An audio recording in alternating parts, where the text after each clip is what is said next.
Hi, everybody. This is Toné Compito, musician, bass player, and administrator for Victor Wooten Center for Music and Nature. You are watching The Case for Bass. Keep on thumping. I'm Anthony Githers. And I'm Greg Weiss. And we are the hosts of Case for Bass. Hey, what's up, everybody, and good morning to our guest as well. And welcome back to yet another episode of Case for Bass. I'm here with my co-host, Greg Weiss, and we want to thank everybody for the continued support and great comments we're getting about the episodes and all the bass players we talk to. And we have a really special guest today. Anthony met Toné at the bass camp that's run by Victor Wooten that Toné assists with, and I'm going to pass it on to Anthony. And ladies and gentlemen, welcome Toné Compito. Well, thank Toné you. Compito. Thank you. Great to be here. Yes. Thanks for the invite, guys. Yes. All right. So I met Toné at the bass camp. Obviously, we coordinated prior to that. I remember you being one of my first points of contact for coming from the airport. So right. Toné has a very That's right, coming from the airport. So I reached out to Holly first, and Holly said, you're going to hear from Toné. I said, okay, cool. That totally works for me. So, and that's how we became cool, and that's why you're here today. There you go. Okay, Toné. So let's talk about this. So, did the bass choose you, or did you choose the bass? I would have to say the bass chose me. And I think it's interesting. I was a piano player. And why do you think that is? Yeah. So as a kid, I grew up playing classical piano. I was trained classically, and never really understood a lot of the theory behind what I was doing and what I was playing. But when you're trained classically, you're just reading music. But over the years, my brother was in a band. In grade school and through high school, he played the bass, of course. And I remember just always being so drawn to it, but I didn't want to play. And I thought, man, one day. But as I grew, trying to grow musically and create my own music and learn how to improvise, which I had never been taught as a young person.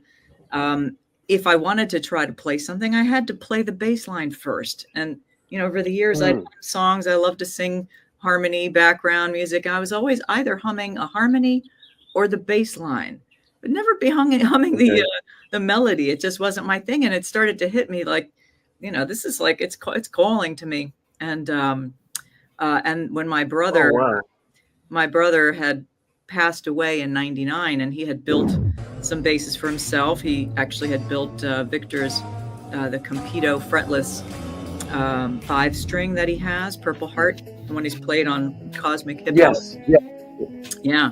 So I inherited a bass very similar to that. It's like a 4-string version of a Compito fretless. Okay. And that was back in 99. And I finally picked it up in 2012 and said, I'm going to learn this instrument. And 6 days after I picked it up, I got a call from one of my brother's old friends that was in the band that he played through in high school. And they were doing a reunion gig a few months later at our old school. And I said, oh, that's so interesting. They were like asking me for pictures. I said, it's so interesting. I just started to learn how to play bass. And they said, we don't have a bass player. So you can step in and play in Joe's place with our band. That's cool. So 4 months later, the bass player was born. That's cool. Wow. It found you. So it found you. It found me one way or another. It was going to find me. That's a great story. Yeah. What was your very first bass that you acquired?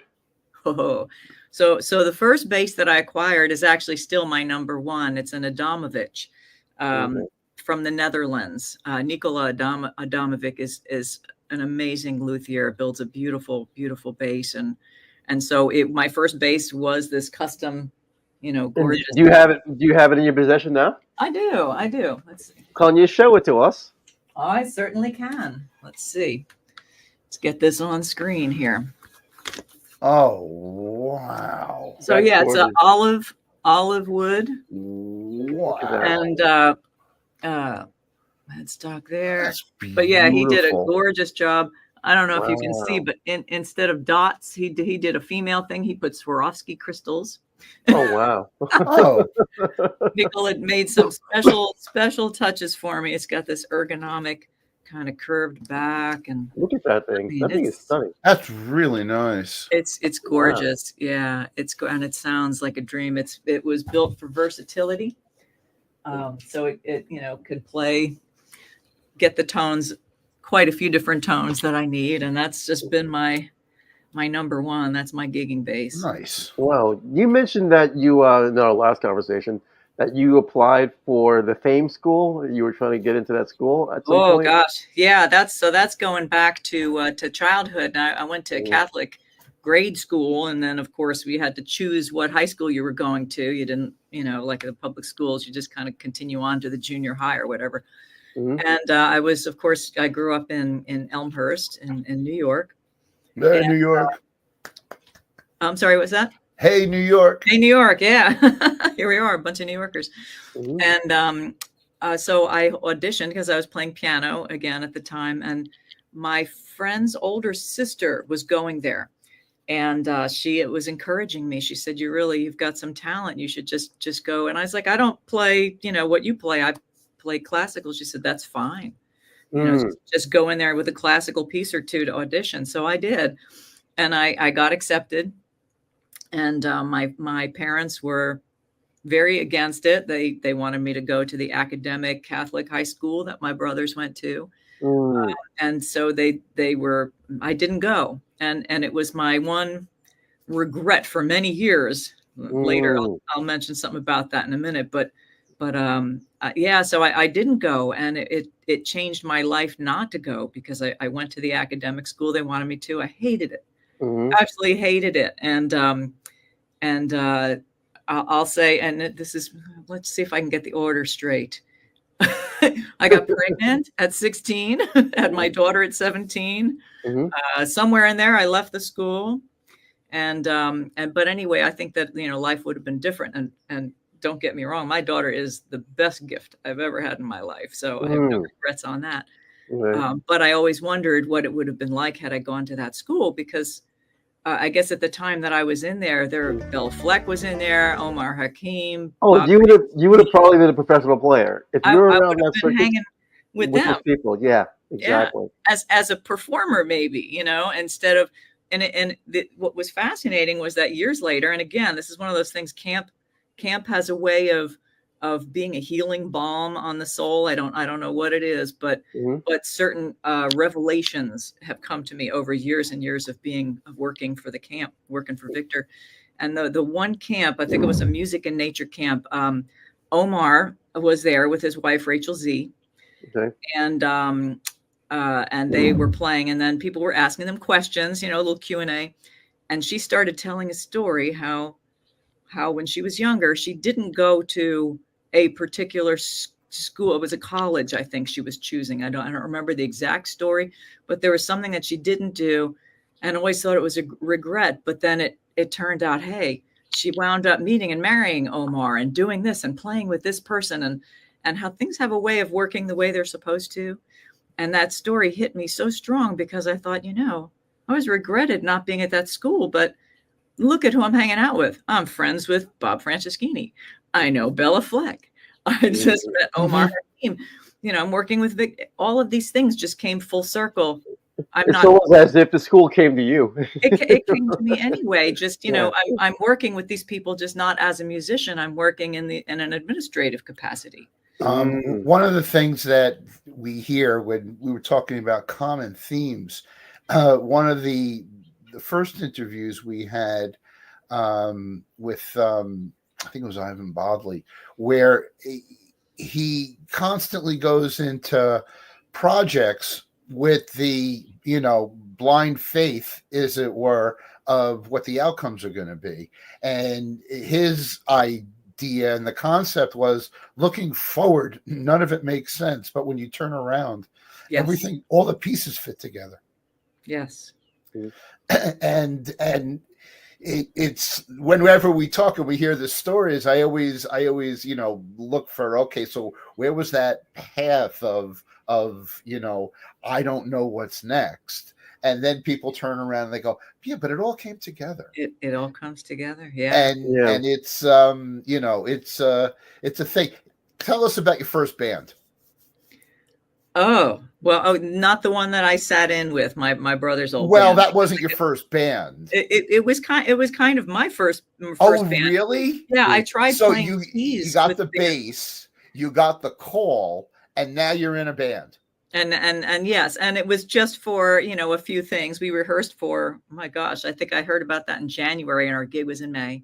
Okay. And so I just played with them those few months, and then after that, I did not play with a band again, other than maybe I'd sit in with my son-in-law on a gig or two, just a little bit here, a little there, playing, but not really playing in a band. And okay. How did you study? I'm sorry? How did you study for the gig? How did I study? Well, at the time I was still with Anthony Wellington, my ex, and it's Anthony, just Anthony. Another Anthony. The other Anthony. He Well, coached me. the reason why I'm saying that, because you're with this guy, you're not just with anyone. It's this incredible bass player. Yes. Incredible, really, and educator. Yeah, he's brilliant. Yeah, he's brilliant. It's funny, over the years I've known Anthony for 20 some odd years now, and we're still very, very close friends. We're very, very good friends. But we never really did lessons. I think he was afraid to teach me. For many years, he was like, well, you're, this relationship, you're going to be one of those girls that cries in a lesson. Oh, no. No, they won't be. I mean, eventually I did take, but I've probably only ever taken about 6 or 7 lessons with him ever, actual lessons. But I used to listen to him carefully. I would listen to him teach. He would teach, at the house. I would sometimes go hang out at the shop and just watch and listen. And just by osmosis, I picked up way more than I thought I did. And so you were drawing on the background of the piano and a lot of the, I don't want to say theory because it's a dirty buzzword, but you were just the experience of what a piano brought, you were bringing into the bass.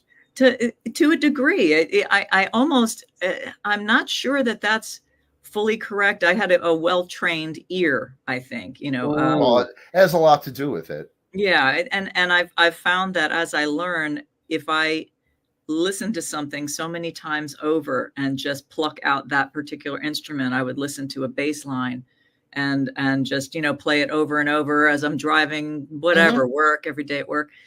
And then when I would pick up the instrument, just because I heard it, I was able to translate it to That's the awesome. instrument. And it's funny, to this day I still have problems. If I hit a note, something I fret on one of the basses, I'll have to think and say, what is that note? I've learned the bass in the exact opposite way that I did piano. Piano was like, you knew where whatever of the 88 keys are, it's in exactly. Your face. You can read it. But on the bass, I'm like, it was all patterns and feel and theory. And that was what I really absorbed from Anthony Wellington's lessons. He is so brilliant at getting that stuff under your fingers that it becomes like a muscle memory. And to this day, I still play more by ear and like that, and very rarely try and read a transcription. Awesome. Growing up, what were you listening to in your house? A little bit of everything. Growing up in the 60s and 70s, a heck of a lot of Motown. Okay. The Motown and the soul and the funk of the 70s. We were also big into the Grateful Dead and Crosby, Stills and Nash. And and then I went on to listen to a lot of kind of like the British progressive rock, Renaissance. Sure. Emerson, Lake and Palmer, Yes, all of that kind of thing. And so yeah, it was quite a well-rounded musical background. And classical was always playing in my house. My dad was a classical pianist. Okay. So you got into playing piano courtesy of your father, or just being exposed to it in that Yeah, sense? absolutely. Okay. Started playing when I was, as since I can remember, and then actually taking lessons. Started taking lessons when I was 6. Horrible Okay. teacher. Horrible, horrible, worst experience of my life. I think it Wow. created mental blocks like this to Mhm. learn from someone like that, and Hmm. it was a shame. I wish I'd known back then and had the kind of teacher. I teach some beginner piano myself, and I wish that I had someone like myself who was pushing, Mm. the theory and the creating chord creation and you Mhm. know. Do you find that teachers kind of are like therapists, where they have to match their clients, or in that Very sense, where much. there has to be chemistry between the teacher and the student? Very much so. Yeah, because Yeah. everybody, I think, learns in a different way. Yeah. I learned that, I mean, there were some methods that when I would watch Anthony teach other students that I felt were, a little harsh on some. So I could see why some of his female students might cry, in Mm, a class. sure. And, Trust me, just my guitar teacher made me cry. yeah, Come see, I on, mean, make me do it. sometimes it You Dude, can do it. he was like a gunner in the World War II or something. It was it was learn your scales and Mm. memorize and da, da, da, da. And you wanted to be there and learn and but if you didn't do that, there was a discipline side a of consequence. I'm disappointed in you Yes. Yes. and Well, I want you to continue that, because that is very much a thing. We were talking about that, not applying combat sports, but I want you to continue that, because there is a big difference in how you approach the genders as far as teaching, as far as that's Genders or personalities, and I'm personalities. Yes. yeah, yeah. And naturally, I'm kind of an empath. I'm a natural counselor type. If you go into the whole, Myers-Briggs thing, it's my INFJ. I Okay. am a counselor type, so I think I automatically am very good at reading people. It's a Okay. skill, and I use it in my daily job as well. I have to deal with emotions that, Mhm. whatever. But in teaching, so to get back to that, it's Okay. very key to pick up. Some people need to be pushed a lot. So you're definitely not teaching. You're not teaching this hardcore. You don't do this hardcore approach to teaching. No, it has to stay fun, especially and Mhm. anybody that I've taught, I'm not. I'm just studying. I just started studying piano again, jazz with someone that I'm now dating in New York, who's a fabulous jazz pianist. Just uh, anyway, Okay. but The piano player. Yes. yes, yeah. But and his style of teaching is also very, very akin to mine. Uh, Anyway, it's you have to feel out what someone needs and have different approaches, the ability to Oh, do it, and okay. you always have to keep it fun. If it's not fun, I teach a lot of young students. Okay.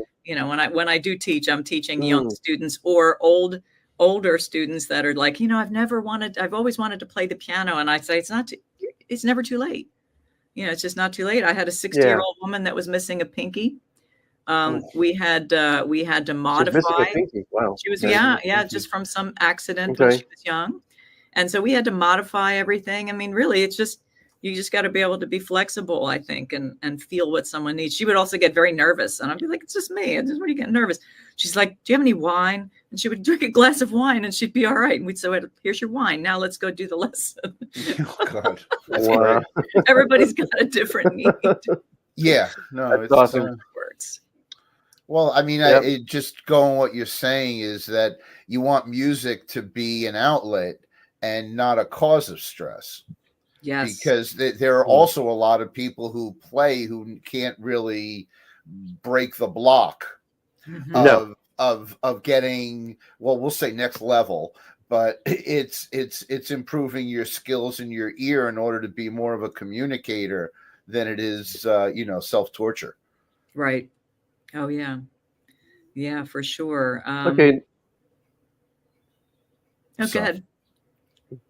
Anthony, what were you saying? Now, well, I was going to ask in the sense that, so you have more, because you're not a career bass player, obviously.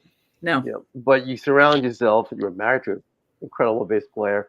you surround yourself with music. I mean, obviously, that's a beautiful thing that you have this passion for music in that sense. Looking in the background of your place, you got the cool electronic drum set, which I want to get. I eventually want to get one of those. Yeah. You get the variety of instruments there. That's Yeah. that's my that's my newest attack. I just started taking lessons with the great JD Blair, the groove regulator. Oh, wow. Yeah, it's a groove And regulator. He was there. He was yeah, there. He was there. Yeah. and Yeah. I've been wanting to. I always said if I ever learn the drums, I bought these years ago. I was living in a little condo, and this is when I was playing bass a lot with 3 different iterations of female band, and Hmm. I wanted to work on my time, my sense of time and rhythm and whatever. We were playing a lot. We were a party band. Well, we were 3 different versions of a band, and one was very party. We did a lot of dance music, and I knew that drumming, rhythm was going to help me. So I purchased that living in Mm. the apartment, and I said, man, one day I'm going to take lessons. But if I'm going to take lessons, I want to take them with JD. And so I Mm. recently was able to make that happen, and have just literally started some real lessons. So I'm real content with that. Okay. Let's talk about the people that you surround yourself with. And look, Yeah. I'm kind of jealous. No, I'm jealous of you, and I'll tell you why. Because you are you're like, well, I'm not going to marry Anthony. I'm sorry, it's not where my head is at. Well, me either. I did that already. I Like, won't do it again. you were there. Yeah, you've been there, done that. The fact that Omar Hakim and you're cool with Victor and your brother had all these people around him. It's like you again. The fame school came to you. I mean, like, look, we would all. I mean, it's like you were around this plethora of talent.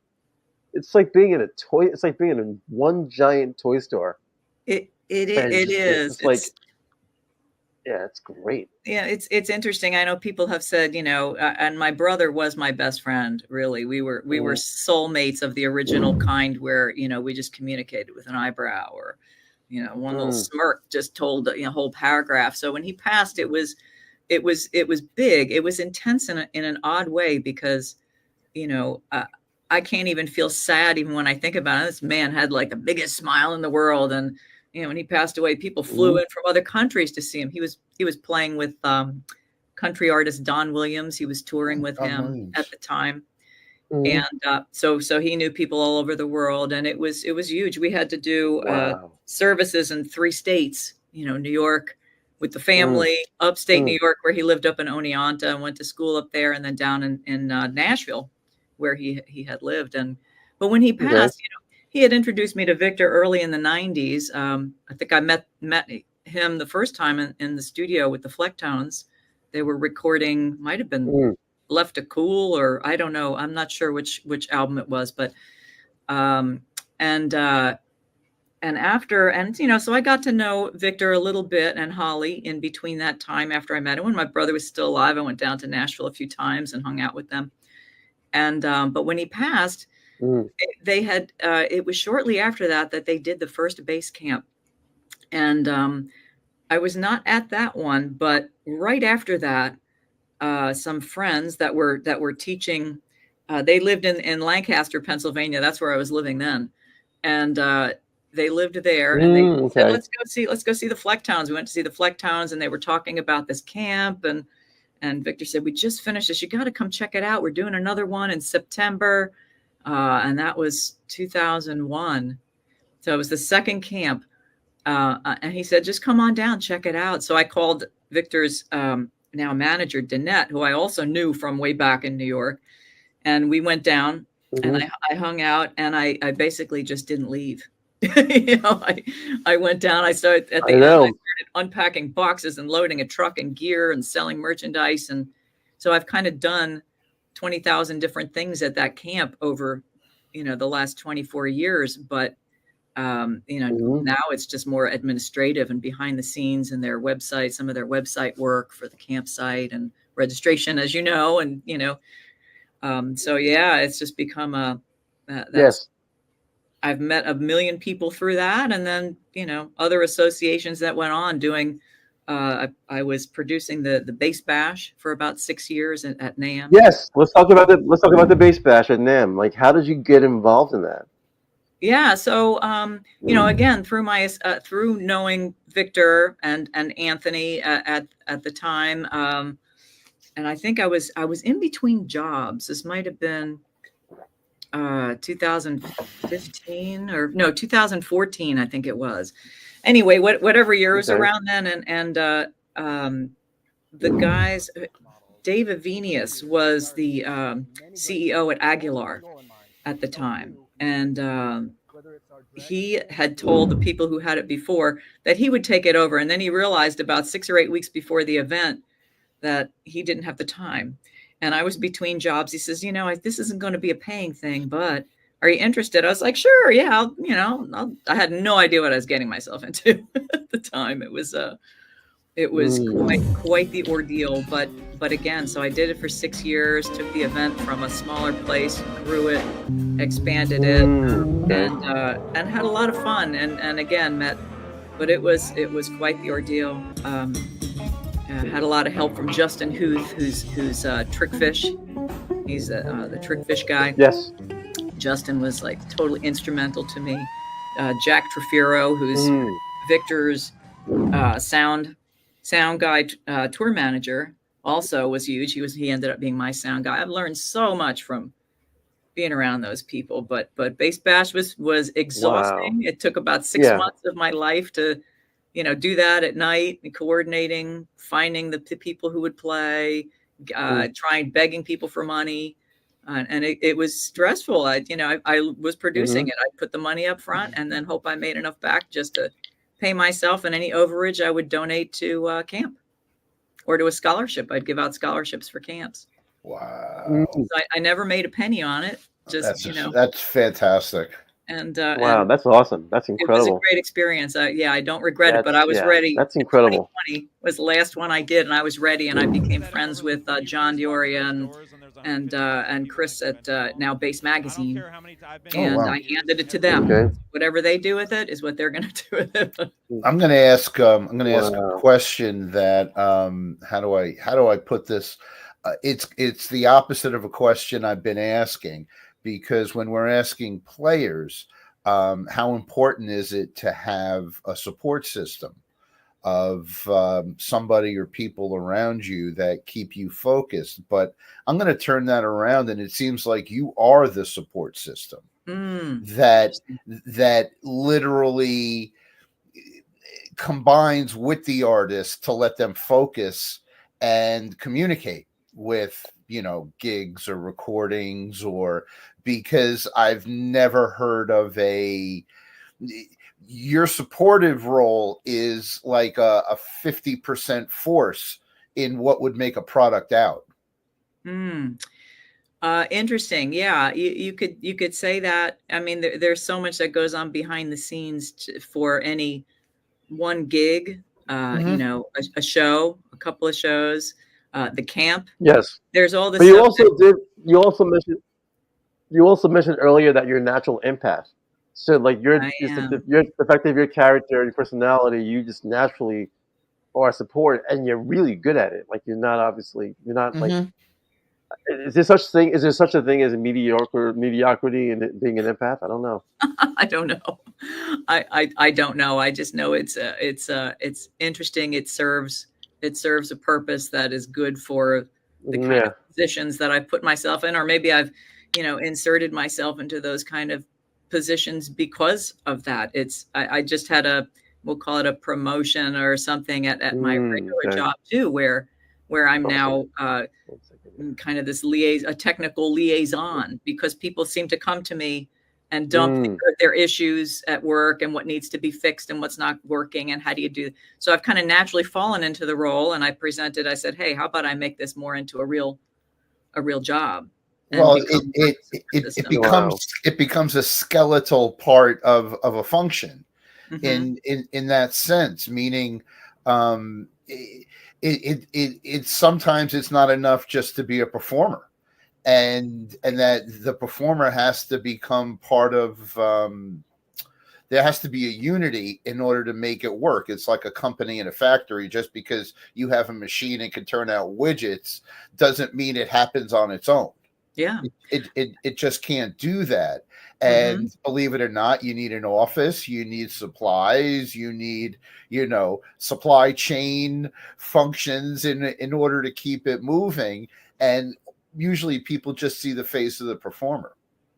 And that's, it's funny, but I've often said that the people who are great musicians that are out there and you see them, people who are visible, are there because they have a support system behind them, because Mm-hmm. you can't do all They of have a it. great support system. Exactly. It's the music business. So Yeah. somebody has to be the No man, business no aspect. man is enough. Well, It's it's becoming part of this program is that the line "No man is an island" really can ring true. I mean, we've got solo players and solo artists, but it really goes beyond that. mm-hmm.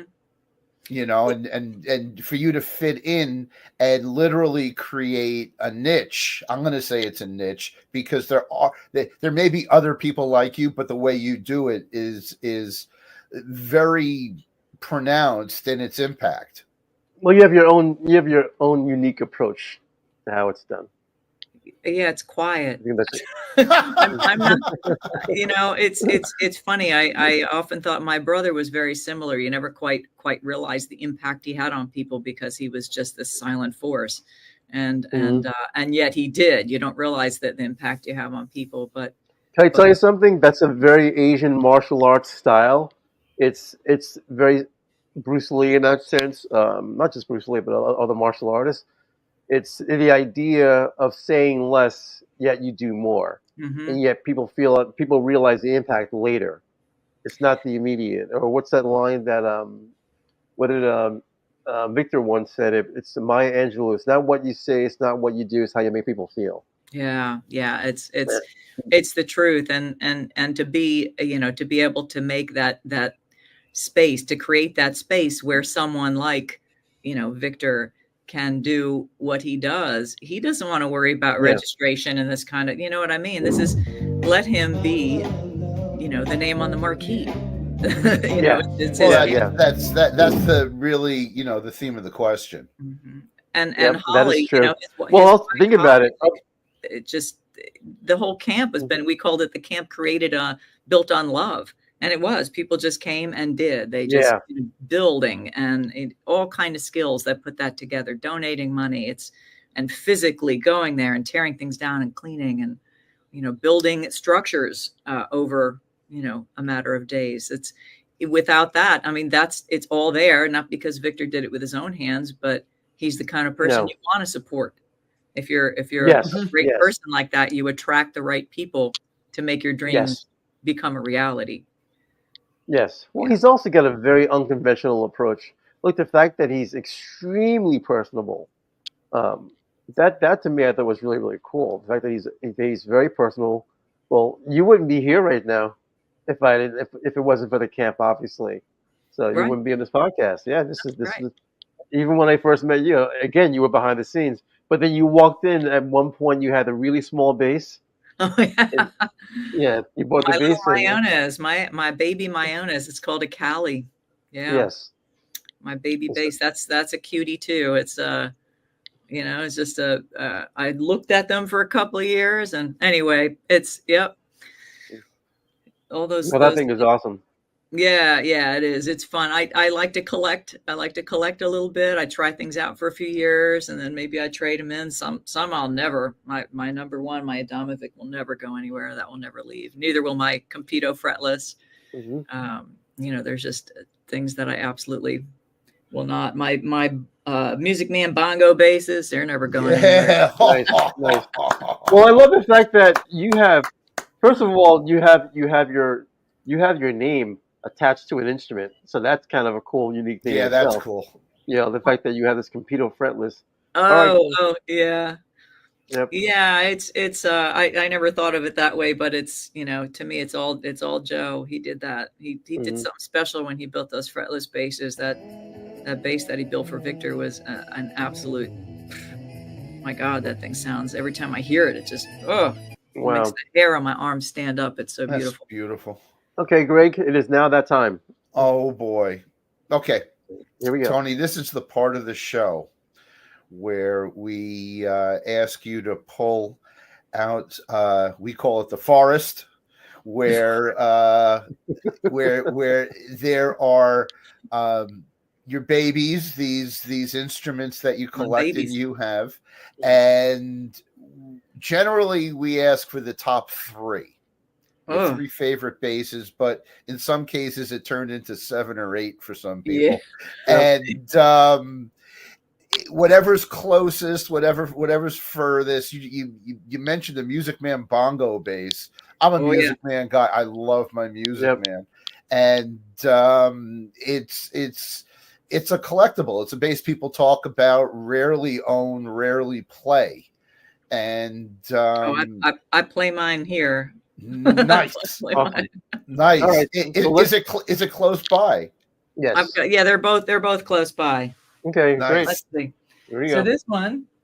this one is my 5, and it's a it's a kind of a limited edition. Nice. Dargy Delight 2, I believe, as it has the oval. Yes. Instead of the martini glasses, you know. Yes. Awesome. It's got Hold it up full frame. There we go. There we go. Wow. There, how's that? That's gorgeous. All right, so that's my 5. That works. Oh my God. And that thing plays and sounds like a dream. What kind of strings are on it? That's a 5. What type of strings do you play on that? Oh, that one I have flat wounds on it right now, labellas. Okay. Yeah, from Newburgh. Look at that. Oh wow, that's okay. That's my 6 string. Wow. And that's my go-to 6. I had another one, I sold it, but this one, that's a baby. That's not going anywhere. Let's see. Oh, all right. So since you mentioned this, I will. This is the one I had at camp. Anthony's been talking about this. No, not that one. That one I've been talking about, but there's another one. Yes. Yeah. So this is the Mayones Cali. Wow. That thing sounds incredible too. It's a serious instrument. Wow. I got a little Kala U bass acoustic. Oh, this is the one. Oh, there's also an NS upright I have there in the corner. This is the one that Tony wanted to see. That's I've got a Federa NYC old one too. Oh well, yeah. You gotta bring the Federa forward. Look at that's the bass I know you wanted to see this.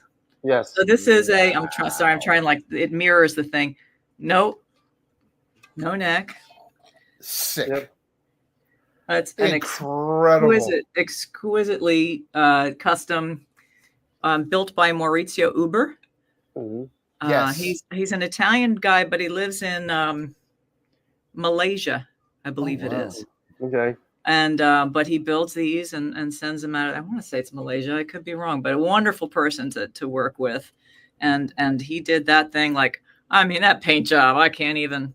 Wow. But this was a great little you take it to bed, you sit it on your lap.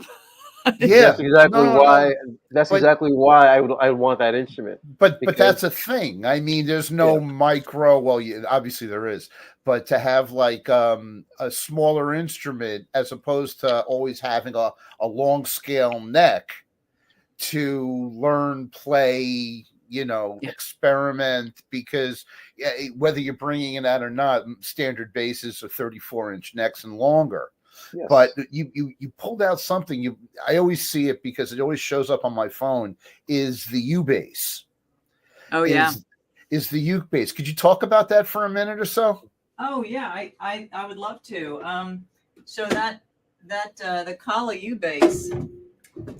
I got this, and I think I was another great thing that happened from doing all that stuff at NAMM and the Bass Bash was that I developed a lot of relationships with these luthiers and different companies, the different merchants, and so I met the guys at Kala and fell in love with this. Wow. They come with some kind of rubber strings. Uke strings.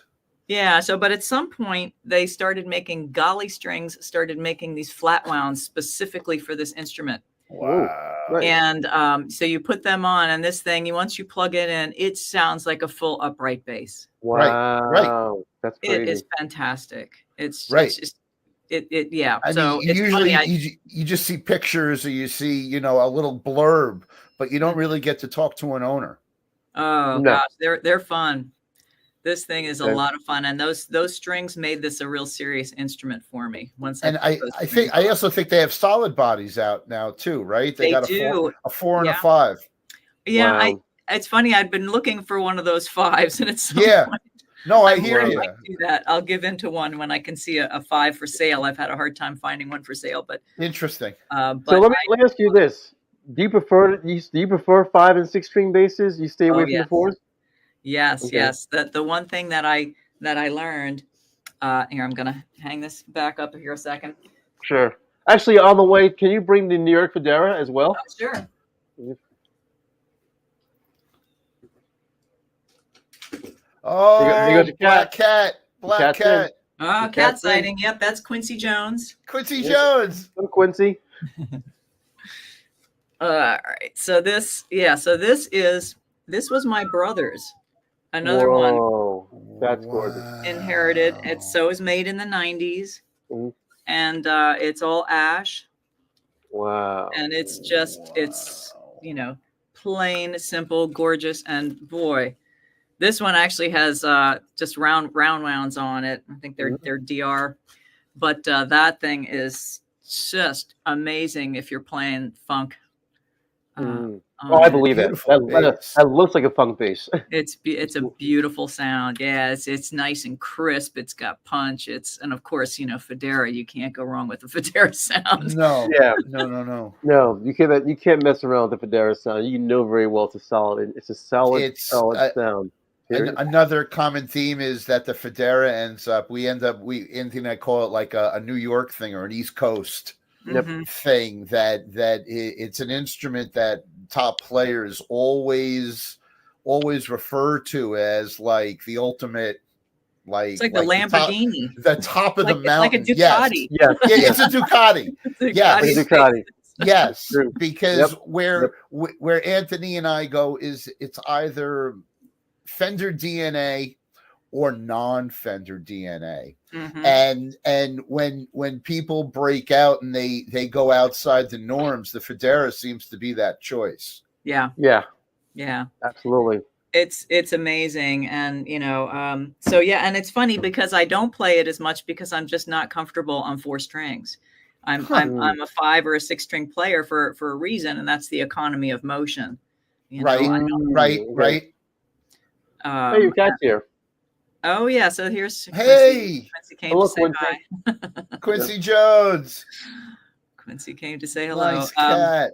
Yeah, so even I have a stick upright. I have another upright upstairs. It's like a baby bass. Okay. And I did not carry that one downstairs. I left Yeah, no.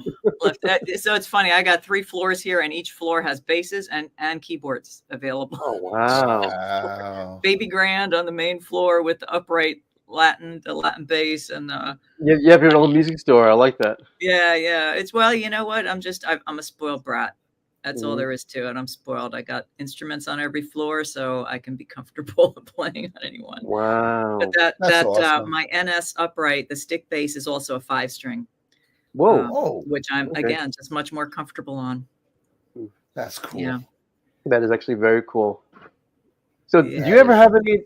Are there any intentions of ever doing another bass bash, or are you done with that?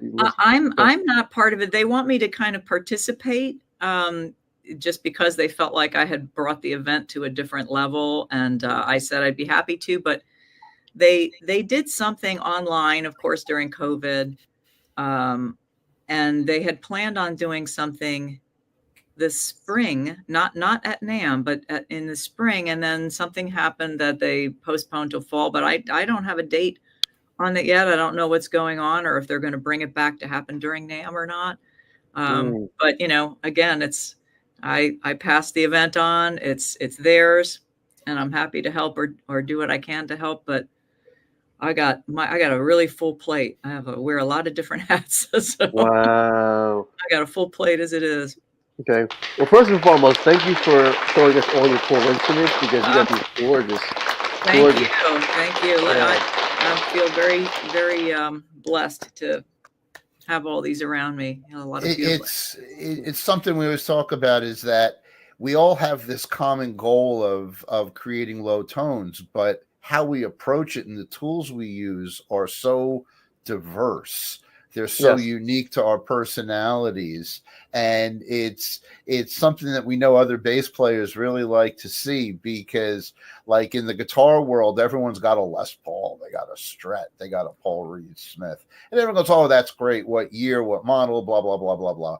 But in the bass world, where it's a no holds barred environment, you've got, standard, well known instruments, but you've got these one of a kind masterpieces, made by these artists all over the globe. We see it every day, and it Mm-hmm. pops up on your phone, and you definitely took the deep dive into understanding and promoting and, encouraging, Yeah. where these things are. I want to thank you for that, because Yes. a lot of people don't go that far. And a lot of Mm. people get basses, and they'll end up on a wall, but they really won't get played. And Yeah. it looks like you play every one of them. Well, yeah. Once I don't play something for a while, that's when it's time. That's when I have to look at it and say, okay, it's time. It's Wow. time to let it go. And it does. I've bought and sold quite a bit of that kind of stuff, and I'm just trying to make space in my. Sometimes making space in your life also it means making space around you physically. To That's true. That's true. allow And, things and, in. and, and that applies to everything at the same time. Yeah. Yep. Yeah, it really does. It does. Yep. So, but yeah, I mean, like I said to Anthony, I mean that the camps have just been. I couldn't encourage people enough to go to those camps. It's life changing. It's life changing from my side, even watching people do that. Yes. Go through the experience from start to finish. You see them, walking in being all excited. I'm going to spend a week near Victor Wooten. And by the end of the week, they're blowing right past him and just, doing their stuff. It's like he's just. He becomes catalyst. literally. He's like the guy. You're like, oh yeah, hey, good morning, Vic, and then you kind of do your thing. Keep on going. Right. It's the relationships you form there, the network of people. It becomes almost a spiritual experience by the time it's done. It does. Even on my side, as someone who's an administrator there, I'm transformed every single time I'm there, just by the energy, watching everybody. It's just seeing it all come together. It never gets old for me. Good for you. Yeah, and you've been there for 24 years now? So yeah, this was my 24th year, and the camp's 25th year. Wow. So just love it. That's right. So I'm very happy that I was able to partake in the 25th anniversary. Yeah, it was a good camp. It was a good camp. It was a fun experience. I was just admiring from afar. Yep. What advice would you give, because we're coming to the end of our session, what advice would you give to anyone besides this case? I want you to do it twofold, because you play piano, you play bass, and you also are surrounded by all these awesome people, and you're married to Anthony Wellington. You're tied into Holly and Victor Wooten for a zillion years. Your brother was a bass player. What advice would you give for the camp, to participating in the camp? And if you're an aspiring musician who wants to play, if you want to play for a living, like, what would you say? Yeah. I mean, as far as someone who wants to be a professional musician, and I can only say this not from my point of view, because I'm not one, but is never stop working on who you are. And this is something that I know has been expressed at the camps, but I also, I was very fortunate to go on tour with Victor a lot, and over the years. And if you're not a good person, if you're not someone that people can get along with for 22 hours out of the day, I mean, you're only on stage for a few hours, 2 or 3 hours tops, but you need to be the kind of person that people want to hang with on the bus, or in the hotel rooms, or in these towns when you're traveling all over the world. you got to be a good person. If you're not, doesn't matter how technically proficient you are on your instrument. And so that mentality, there are people, names I won't name, that I've heard have lost gigs from not being a good person to hang with. A good hang. Or alcohol or drugs or whatever. There's a lot of reasons to lose a gig. But a lot of people will hire. I think I've heard Victor say this at the last camp, as a matter of fact, that he would rather hire someone over someone who was technically proficient but nasty or hard to get along with, attitude, ego. He'll hire the nicer person, who's willing to listen and be cool. So there's a lot to becoming a professional musician, and just putting yourself out there. I also think the other thing is never stop learning. You have to always be a student. Be open to hearing and supporting and serving the music, serving the band. I mean, you can't think about yourself up there. It's a group effort. It's a symbiotic thing. This is true. Spoken like a true empath. Very, very cool. Very, very cool. Actually, I want to comment on your who's the bass player who taught the class how to work in Nashville. What is his name? But he was super cool, and he said part of that was being able to hang around with the person, being a good hang. Like, you have to write down 10 reasons why you'd be a hireable musician. Oh, was that Rod Taylor? Rod Taylor, yes, Rod Taylor. Mm-hmm. And I just love how he said that. He goes, you want people to feel comfortable hanging around you. Yeah. Just, you're on stage, like you said, a couple of hours, and then you're off. Then you're on the bus for the next 20 hours. And if you get to the point where you're annoying, it's like, all right, next stop, drop that guy off. Don't bring him back. Replace him with somebody else. Exactly. So exactly. Yes. Yes. So that makes a big difference. All right. Yeah. Awesome. All right. And we have, thank you very much. Thank you, guys. Tony, that was brilliant. Yep. It was. I mean, everything was insightful. Everything was on point. Yes. Thank you. Thank you. I don't want to go into. You made the case for bass. Yeah. All right. Even though you're not, even though you don't play professionally, you're just. But you are. You are professional. And you're surrounded by a bunch of. You are a professional. Whether you're on stage or not, you're still a professional. You were born into You were just born into this position. Thank you. I think. Let's kind of like Victor was born into being a bass player. He had no choice. Yep. No, you're right. It's where I'm meant to be. I'm much happier once I realized I didn't have to regret not going to that school. Exactly where I need to be. Yep. Awesome. Thank you so much, guys. Thanks for inviting me. This was fun.